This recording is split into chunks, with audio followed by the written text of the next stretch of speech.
Hello. The arts and crafts movement that began in Britain became an international trend, stimulating interest in craft traditions and the decorative arts worldwide. By 1874, the Friends of Handicrafts Association had been formed in Sweden, with the aim of reviving traditional Scandinavian textile techniques. A Finnish association followed in 1879. Similar craft associations and groupings of artists and architects were established in Germany, Austria, Hungary and elsewhere. In continental Europe, the movement tended to fall into two categories: a rediscovery of national identity through nostalgic design, what would become known as romantic nationalism, and collaboration between artists and industrialists in the application of arts and crafts principles to improve the design of items for machine manufacture. While much of the furniture on display at the 1876 Philadelphia Exposition was based on Rococo European influences, in sharp contrast, alongside these elaborate and highly decorated pieces, was the distinctive, plain, well-made minimalist furniture of the religious group popularly known as Shakers, and examples of British arts and crafts design and workmanship, including a 5-panel embroidered screen from the Royal School of Needlework designed by Walter Crane.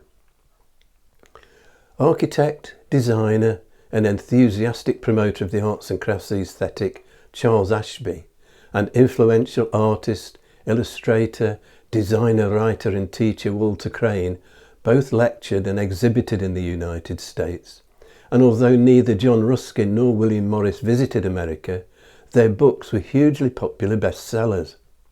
There's an arts and crafts resonance in the radical designs and principles applied by architect Frank Lloyd Wright.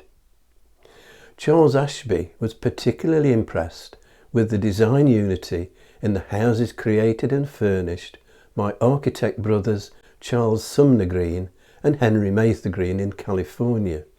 This is the Gamble House in Pasadena, which stood in as Doc Brown's house in the movie Back to the Future, now a designated National Historic Landmark operated by the Gamble House Conservancy and where visitor tours are available.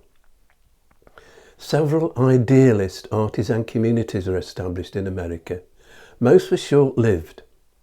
After visiting Willam Morris Merton Abbey site in 1893, Elbert Hubbard, inspired by the Kelmscott Press, set up his own printing press, establishing the Roycroft Community in East Aurora, Erie County, New York in 1895. Roycroft, a supposed pun on royal craft in French, was also the name of a leading 17th century London printing house. Furniture, metalworking shops and a stained glass studio followed.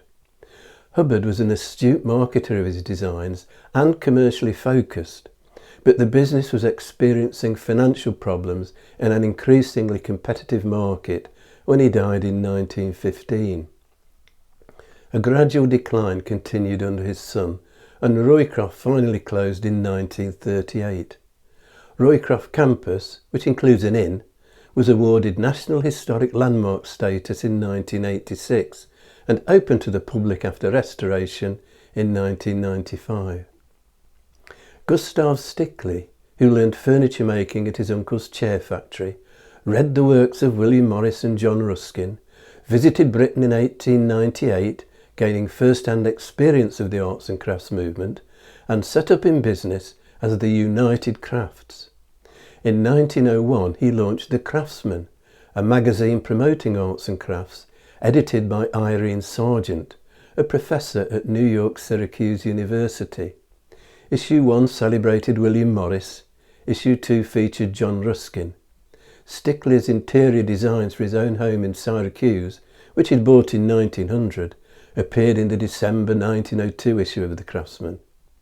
As well as serving as a vehicle to advertise Stickley's wares, the journal was significant in popularising a wide range of handicrafts and was published monthly until 1916.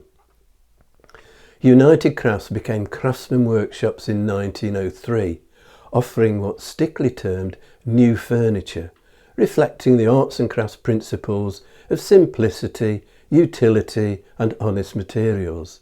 Several versions of a Morris armchair were produced by the company as a kind of homage to his idol. His later designs became slimmed down, but most of Gustav Stickley's furniture was of robust construction with heavy metal fittings. Next time, the work of architect Charles Voysey. If you've enjoyed this video, hit the like and subscribe buttons and click on the notification bell to be informed when the next video is available, or you can subscribe by clicking on the rose window over my shoulder.